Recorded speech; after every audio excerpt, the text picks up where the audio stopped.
I'm going to throw this out here for those of you watching this channel.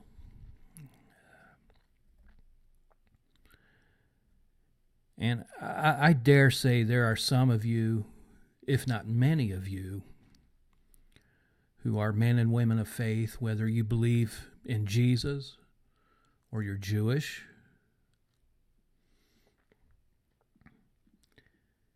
And you come from a household in which dysfunction and abuse ran rampant. I came from such a house, from such a family, and I know others who did too. And so many people I know who came from abusive environments are men and women of deep faith.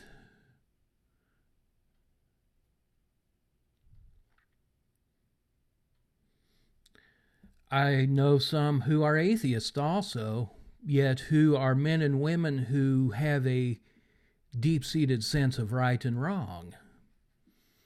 They have a connection to their conscience. So I want to throw this out here.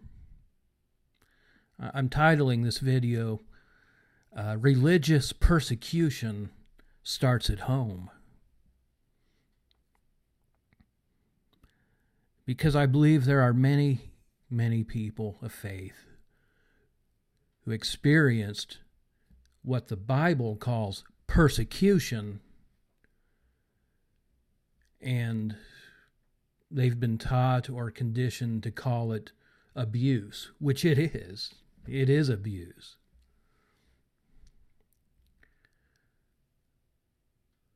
But I'm just trying to retrain the way I think about some of the abuse I endured as a child and even as an adult by godless, faithless people. Some of it severe. And rather than calling it simply abuse, I think another accurate way to look at it is persecution. I believe I was persecuted even as a child who didn't even know God or Jesus. But still, I believe I was persecuted for my faith.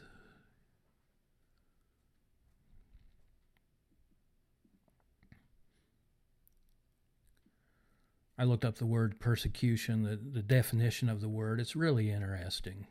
Let me read it to you. This is Webster's definition of the word to persecute. It means to harass. Harass in a manner designed to injure, to grieve, or to afflict because of some difference of outlook, a difference of point of view, some difference of an attitude toward life, a difference of perspective, or a difference of opinion. The word persecute means the infliction of suffering, harm, or even death on those who differ, as in origin, religion, or social outlook, in a way regarded as offensive or meriting extrication. It means a campaign. Now, some of you who came from dysfunctional houses and homes, or dysfunctional marriages, I might add, understand that word, a campaign. A campaign having for its object the subjugation or destruction of the adherents of a religion, the destruction of the adherents of a belief in a personal God, the adherents of a belief in something or someone greater than oneself. The subjugation or destruction of the adherence to a belief in something or someone perhaps greater than one's earthly parents.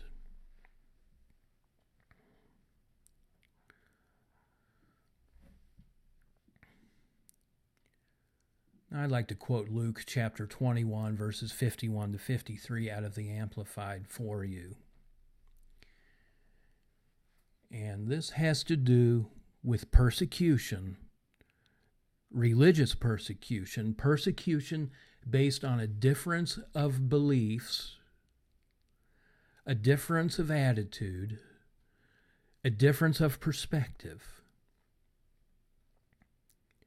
The words of Jesus, "Do you suppose that I came to grant peace on the earth?" Now, let me tell you something. Many Christians would say yes. Every year we get a Christmas card that celebrates peace on earth and goodwill toward man.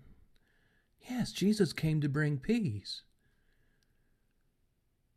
No, Jesus said, "No, I did not come to bring peace. No, I tell you, but rather division. For from now on, 5 in one household will be divided, 3 against 2, 2 against 3. They will be divided, father against son, and son against father, mother against daughter, and daughter against mother,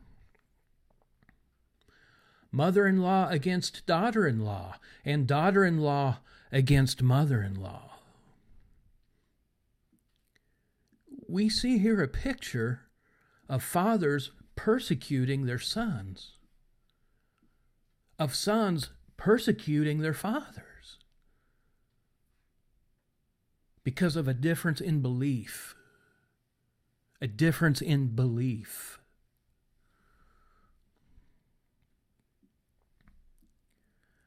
I'd like to go to the book of Micah. This is in chapter 7, verse 6, out of the Amplified. It reads as follows, "For the son dishonors the father and treats him contemptuously. The daughter rises up in hostility against her mother, the daughter-in-law against her mother-in-law. A man's enemies are the members of his own household." A man's enemies are not some political system. A man's enemies is not some terrorist group that you read about in the newspaper. A man's enemies is not the black man or the white man or the Indian man. A man's enemies is not the Jew or the Muslim or the Christian. A man's enemies are the members of his own house, his own family.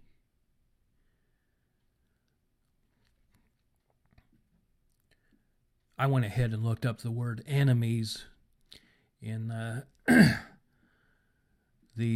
Gesenius Hebrew Chaldee Lexicon. And it defines it as this. This is the definition of the word enemy, taken from Hebrew. To be an adversary to anyone, to persecute him or her as an enemy, to hate, to persecute.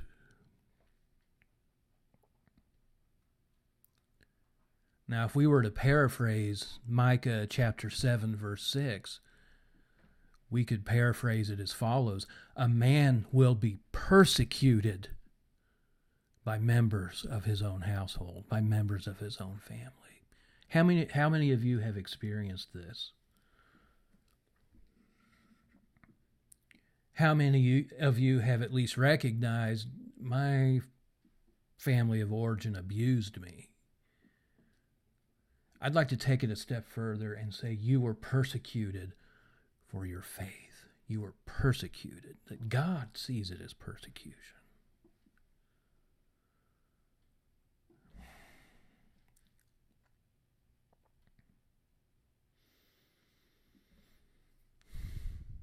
I'd like to read out of 1 Peter now, in chapter 4, the first 5 verses. This is out of the Amplified Classic translation. Since Christ suffered in the flesh for us, for you, arm yourself with the same thought and purpose, for whoever has suffered in the flesh is done with intentional sin. He has stopped pleasing himself and the world and pleases God, so that he can no longer spend the rest of his natural life by living in his human appetites and desires, but he lives for what God wills. For the time that is past already suffices for doing what the Gentiles like to do, living in shameless, insolent wantonness, lustful desires, drunkenness, reveling, drinking bouts, and abominable, lawless idolatry. They are astonished. Now tell me, does this sound like your if you come from this environment? God bless you if you didn't. But if you came from an abusive environment, from your family or even a marriage, does this sound like them? Does this sound like the people who persecuted you? They are astonished and think it very queer, think it strange that you do not run hand in hand with them in the same excesses of dissipation, and they abuse you. They hate you. They oppress you. They persecute you. I wrote this down somehow or other. Members of your household, or perhaps your spouse, perhaps your parents, your siblings, or even your children, recognized a desire in you to please God, a desire they did not share themselves. And they abused you for it. They persecuted you for it.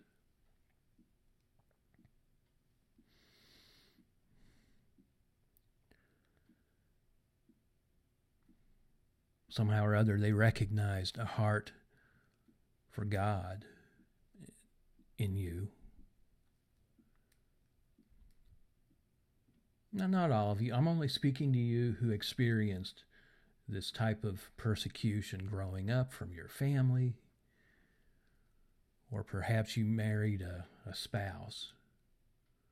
You know, I read all the time about wives of pastors who are persecuted by their pastor husband pretending to be a Christian.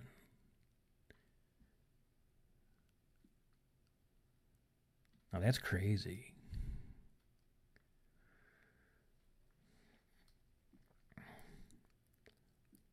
Thank you.